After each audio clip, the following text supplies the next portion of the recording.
एक बार की बात है, एक गुरु का शिष्य ज़्यादा बोलने की आदत से परेशान था। वह जब भी किसी से मिलता तो मिलने के बाद अपने मित्रों के सामने उस इंसान के बारे में अपने विचार देना शुरू कर देता था। उससे कोई पूछे या ना पूछे, वह अपने आसपास की लगभग हर चीज़ के बारे में अपनी राय बता देता था। आश्रम में रहने वाले लगभग हर छात्र और शिक्षक के बारे में उसकी अपनी सकारात्मक और नकारात्मक राय थी, जिसे वह बिना सोचे समझे लोगों के सामने रख देता था। जब भी आश्रम में रहने वाला कोई दूसरा छात्र अपनी समस्या लेकर उसके पास आता तो वह उसकी पूरी बात सुने बिना उसे सलाह देना शुरू कर देता था। वह अक्सर अपने मित्रों से कहता रहता, तुम्हें ये काम ऐसा करना चाहिए था, वह काम वैसा करना चाहिए था। उसको अपनी आसपास की चीज़ों के बारे में जो भी आधा अधूरा ज्ञान था उन्हें मित्रों के बीच बोलकर अपने ज्ञान का दिखावा करता रहता था। उसकी इन्हीं हरकतों की वजह से आश्रम का कोई भी छात्र या शिक्षक उसे गंभीरता से नहीं लेता था। अक्सर उसके साथ पढ़ने वाले छात्र उससे दूर रहने की कोशिश करते थे, क्योंकि वो हर बार उन्हें सलाह देने लगता था। कोई भी उसे अपना मित्र बनाना नहीं चाहता था, सब उससे दूर रहना ही पसंद करते थे। अक्सर आश्रम में रहने वाले कई छात्र उसके पीठ पीछे उसकी इन आदतों की वजह से उसका मजाक बनाते थे। उस लड़के को भी पता था कि उसकी ज्यादा बोलने की आदत की वजह से कोई भी उसे पसंद नहीं करता। वह अपनी इस आदत को बदलना चाहता था, लेकिन वह चाहकर भी हर बात पर अपनी राय देने की आदत को छोड़ नहीं पा रहा था। पर एक दिन वह अपने गुरु के पास गया और अपनी सारी समस्या गुरु को बताई। गुरु ने कहा, बेटा, ज्यादा वही इंसान बोलता है जिसे लगता है कि वह सब कुछ जानता है, पर जो इंसान यह मानता है कि वह बहुत ही थोड़ा जानता है और ऐसा बहुत कुछ है जो उसे सीखना है, तो वह कभी भी जरूरत से ज्यादा नहीं बोलता और ना ही बिना मांगे किसी को राय देता है। इसलिए पहले खुद के अंदर का ये अभिमान हटाओ कि तुम्हें सब कुछ पता है। शिष्य ने गुरु के सामने अपना सिर झुका दिया। गुरु ने कहा, तुम्हारे ज्यादा बोलने की आदत को मैं एक दिन में तो खत्म नहीं कर सकता।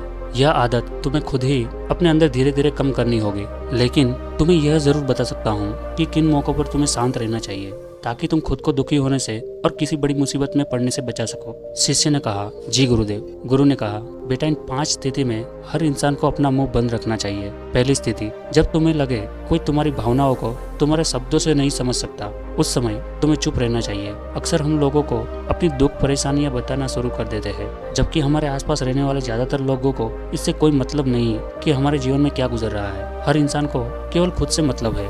वह केवल खुद के बारे में बात करना चाहता है, वह केवल खुद की तारीफ सुनना चाहता है। उन्हें हमारे जीवन की परेशानियों से कोई मतलब नहीं और ना ही वह सुनना चाहते हैं। हो सकता है 1 या 2 बार वह तुम्हारी दुख भरी कहानी सुन भी ले, लेकिन उसके बाद तुमसे दूर भागना शुरू कर देंगे, क्योंकि कोई भी किसी दुखी और असहाय इंसान के साथ रहना पसंद नहीं करता। इसलिए कभी भी अपने कुछ करीबी मित्रों और परिवार वालों को छोड़कर किसी ऐसे इंसान को अपनी परेशानी ना बताइए जो तुम्हारी बातों को समझने के बजाय उनका मजाक बनाए या तुम्हारी मजबूरी का फायदा उठाए। दूसरी स्थिति, जब तुम्हें यह ना पता हो कि किसी विशेष मौके पर क्या बोलना है या किसी विशेष घटना के बारे में आधा अधूरा ही ज्ञान हो, तो ऐसे मौके पर तुम्हें चुप ही रहना चाहिए। ऐसा इंसान जो आधा अधूरा ज्ञान होने के बाद भी उस विषय में बात करता है, वह अक्सर ही मजाक का पात्र बनता है और कोई भी ऐसे इंसान को कभी गंभीरता से नहीं लेता। अपनी बात प्रभावशाली तरीके से वही इंसान रख सकता है जिसे उस घटना का या उस विषय के बारे में गहराई से जानकारी हो। इसलिए कभी भी आधी अधूरी और इधर उधर से मिलने वाली जानकारी के आधार पर लोगों से अपनी बात मनवाने की कोशिश ना करें।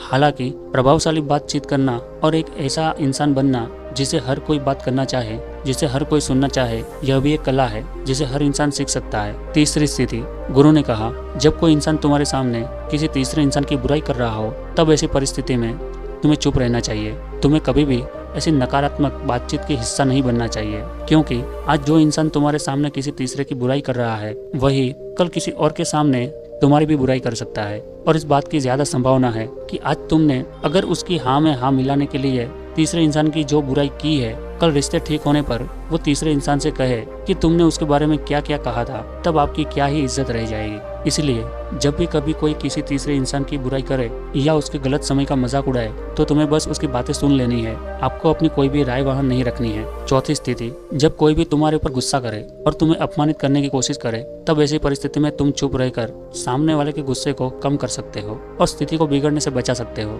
क्योंकि क्रोध एक ऐसा मानसिक स्थिति है जो बुद्धि को हर लेता है। इस स्थिति में मनुष्य सोच विचार कर नहीं बोल पाता, जिस वजह से अभद्र अपशब्द व कड़वे वचन ही मुंह से निकलते हैं। जब तुम सामने वाले को क्रोध का जवाब क्रोध से ना देकर उस समय चुप रह जाते हो, तब यह बात उस क्रोध करने वाले इंसान को दिल में लगती है और गुस्सा कम होने पर उसे अपनी गलती पर पछतावा होता है। लेकिन तुम्हारा हर परिस्थिति में चुप रहना भी ठीक नहीं है। अगर कोई गलत कर रहा हो तो तुम्हें उसका जवाब भी देना है। हर बार तुम्हारा मौन रहना सामने वाले की गलत हरकतों को बढ़ावा देने जैसा होगा। लेकिन कुछ लोग ऐसे होते हैं जिन्हें हमारा चुप रहना उन्हें हमारी कमजोरी प्रतीत होती है। गुस्से के दौरान चुप रहने का यह तरीका केवल परिवार, सगे संबंधी और कुछ निकट मित्रों के लिए सही है, ना कि हर इंसान के लिए। अगर तुम हर जगह चुप रहने लग गए तो इसका गलत फायदा उठाया जा सकता है। 5वीं स्थिति, जब कोई इंसान अपने जीवन की किसी दुख भरी घटना या परेशानियों से गुजर रहा हो तो तुम्हें चुप रहकर सिर्फ उसकी बातों को सुनना है। लेकिन ज्यादातर लोग ऐसे होते हैं कि किसी ने उनके सामने अपनी समस्या सुना ही नहीं कि उन्होंने समाधान देना शुरू कर दिया, जबकि कोई इंसान अपना समझ कर ही हमसे अपनी परेशानी साझा कर रहा होता है, ना कि वो आपसे किसी सुझाव की उम्मीद से बता रहा होता है। वह बस ये चाहता है हम उसकी पूरी बात ध्यान से सुन ले। जब हम किसी परेशानी को ध्यान से पूरा सुन लेते हैं तो उस इंसान को एक मानसिक व आत्मिक शांति मिलती है। उसे ऐसा लगता है कि चलो किसी ने तो मेरी बात को समझा। परेशानी के समय में किसी इंसान को सांत्वना देने का सबसे अच्छा तरीका है कि हम बस उस इंसान की पूरी बात को ध्यान से सुन ले। जब हम लोगों की बातों को बिना उन्हें बीच में रोके और बिना किसी सलाह दिए पूरे ध्यान से सुनते हैं तो उनकी नजरों में हमारे लिए सम्मान बढ़ जाता है और उन्हें स्नेह का भाव पैदा हो जाता है। इसलिए जब कोई अपनी परेशानी आपसे बताए बस उसकी बातों को ध्यान से सुन लेना, और जब तक वह तुमसे सलाह ना मांगे तब तक उन्हें किसी भी प्रकार की सलाह नहीं देनी है। गुरु ने कहा, मेरी एक बात हमेशा याद रखना, जब तुम कम बोलते हो लोग तुम्हारे तरफ ज्यादा आकर्षित होते हैं कि तुम क्या हो और तुम क्या सोचते हो। शिष्य अब गुरु की बातों को समझ चुका था कि किन किन परिस्थितियों में शांत रहना है।